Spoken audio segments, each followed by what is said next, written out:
LPG की कीमतों में गैर मामूली इजाफे ने आरिफवाला की आवाम को परेशानी से दो चार कर दिया। एलपीजी सिलेंडर का रेट बढ़कर 2550 रुपये हो गया। मजीद बता रहे हैं यासिर अली कम्बो।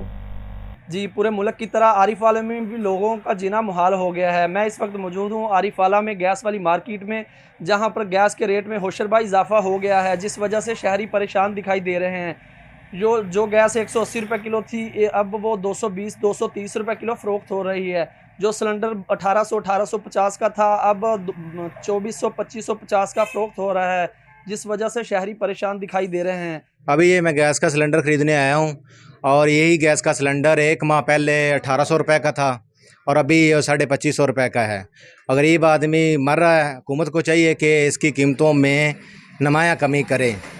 और शहरियों ने मुतालबा किया है कि खुदारा इस रेट में, गैस के रेट में नुमायाँ कमी की जाए, ताकि गरीब शहरी आसानी से अपना घर का चूल्हा जला सकें।